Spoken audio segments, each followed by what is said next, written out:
بسم اللہ الرحمن الرحیم۔ ابلیس انسان کا اصلی دشمن ہے۔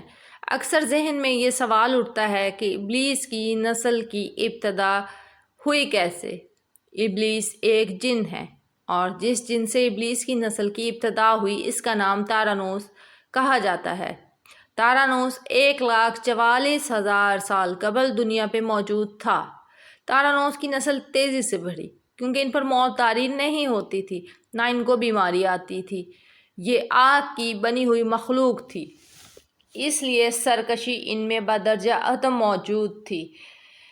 اس جنوں کی نسل کو پہلی موت فرشتوں کے ہاتھوں پیدائش کے 36,000 سال کے بعد آئی، جس کی وجہ ان کی سرکشی تھی۔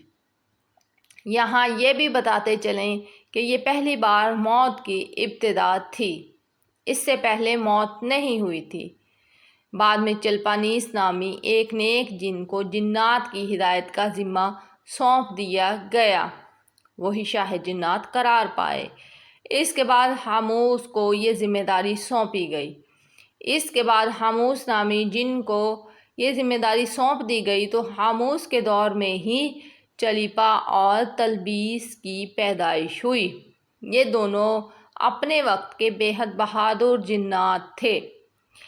ان کی قوم نے چلیپا کو شاشین کا لقب، اس کے معنی شیر جیسے سر کے ہیں، دیا ہوا تھا۔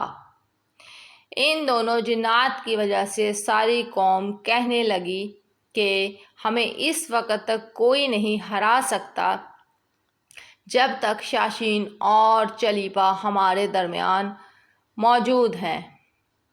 ان دونوں کی وجہ سے قوم کے جنات 7 آسمان تک رسائی حاصل کرنے لگے تھے، آسمان پر جا کر شرارت کر آتے تھے۔ ایسے میں حکم الہی سے فرشتوں نے ان پر حملہ کیا اور عبرتناک شکست دی۔ اسی دوران جب عزرائیل علیہ السلام کو ابلیس نے دیکھا تو سجدے میں گر گیا۔ اب بات کرتے ہیں ابلیس کی۔ ابلیس ایک نڈر اور ذہین بچہ تھا۔ اس میں باپ کی بہادری اور ماں کی مکاری کوٹ کوٹ کر بھری ہوئی تھی۔ اس نے ملائکہ کے ساتھ جا کر توبہ کا باقاعدہ اعلان کیا اور فرشتوں سے فیض علم حاصل کرنے لگا۔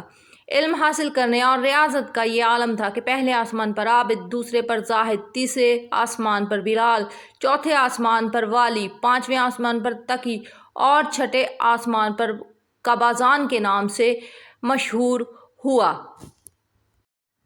یہ وہ وقت تھا جب فرشتوں کو سکھاتا تھا۔ 7ویں آسمان پر ابلیس پکا نور میں رہا کرتا تھا۔ 7 افلاک یعنی 7 آسمان کے سب ملائکہ کا استاد قرار دیا گیا۔ یہاں تک پہنچ کر ابلیس نے اپنی عاجزی اور ریاضت کی انتہا کر دی۔ کم و بیش ابلیس نے 14,000 سال عرش کا طواف کیا۔ یہاں اس نے فرشتوں میں استاد یعنی سردار عزازیل کے نام سے شہرت پائی۔ 30,000 مقربین فرشتوں کا استاد رہا۔ ابلیس کے درس و واعظ کی میعاد کم و بیش 20,000 سال ہے۔ فرشتوں کے ساتھ قیام کی مدت 80,000 سال ہے۔ ابلیس کو حکم ہوا کہ داروغہ جنت رضوان کی معاونت کرو، اہل جنت فرشتوں کو اپنے علم و فضل سے پہرہ ور کرو۔ یوں ابلیس کو جنت میں داخلے کا پروانہ مل گیا اور پھر بعد میں بھی اپنے علم سے داروغہ جنت رضوان کو سیراب کیا۔ اس طرح داروغہ جنت رضوان کی کنجیاں ابلیس کے پاس رہیں۔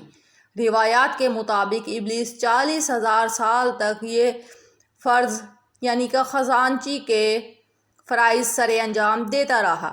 یہی وہ مقام اعلیٰ جنت رضوان تھا جہاں اس نے پہلی بار بادشاہت کے خواب دیکھنے شروع کیے۔ اس وقت ابلیس کے پاس 7 اقلیم افلاک و جنت و دوزخ سب کا اختیار تھا۔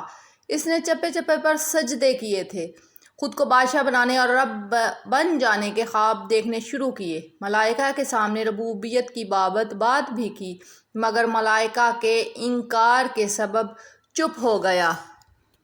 پہلی بار یہاں سے اس کے بھٹکنے کی ابتدا ہوئی، لیکن نظام چلتا رہا۔ ہاں مگر اس سب سے اللہ کی ذات بے خبر نہ تھی۔ پھر آدم علیہ السلام کی تخلیق کا مرحلہ آیا، جس کی تفصیل قرآن مجید میں بیان ہو گئی ہے۔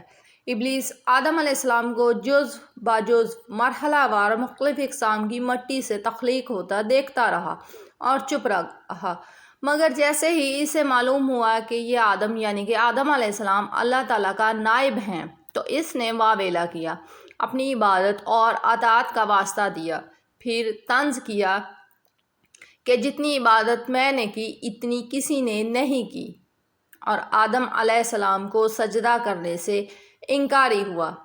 پھر لعنتی قرار پانے کے بعد اللہ تعالیٰ سے اپنی عبادت و ریاضت کا صلہ مانگنے لگا، جس پر اللہ تعالیٰ نے ابلیس کو ایک وقت معلوم تک مہلت فراہم کی، جس پر ابلیس نے اولاد آدم کو صراط مستقیم سے بھٹکا کر اپنا پیروکار بنانے کا وعدہ کیا، جس پر رب کریم نے فرمایا جو متقی اور پرہیزگار ہوں گے تو ان کو گمراہ نہیں کر پائے گا۔ ابلیس کے اس لعنتی کام میں اس کے 5 ساتھی ہیں۔ نمبر 1، صبر۔ اس کے اختیار میں مصیبتوں کا کاروبار ہے، جس میں لوگ ہائے واویلا کرتے ہیں، گریبان پھاڑتے اور اپنے منہ پر تماچے مارتے ہیں اور جاہلیت کے نعرے لگاتے ہیں۔ نمبر 2، آور۔ یہ لوگوں میں بدی کا مرتکب ہے، یہ لوگوں کو بدی کو اچھا اور پسندیدہ اور مزین کر کے دکھاتا ہے۔ نمبر 3، مسوت۔ یہ کذب، جھوٹ اور دروغ گوئی پر معمور ہے، جسے لوگ کان لگا کر سنتے ہیں۔ یہ انسان کی شکلیں بنا کر ان سے ملتا ہے، انہیں فساد برپا کرنے کی جھوٹی خبریں سناتا ہے۔ داسم۔ یہ آدمی کے ساتھ گھر میں داخل ہوتا ہے اور گھر والوں کا عیب دکھاتا ہے اور آدمی کو گھر والوں پر غضبناک کرتا ہے۔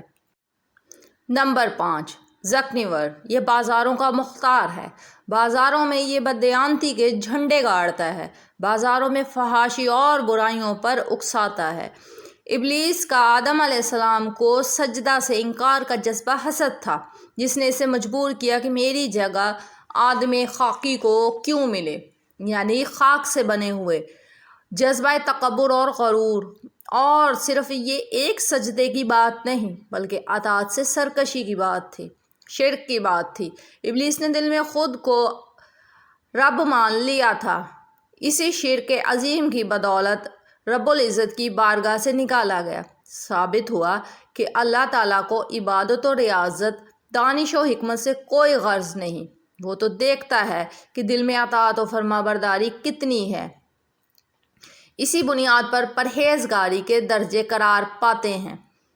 اللہ تعالیٰ ہمیں شیطان لعین کے شر سے اپنی پناہ میں رکھے، آمین ثم آمین۔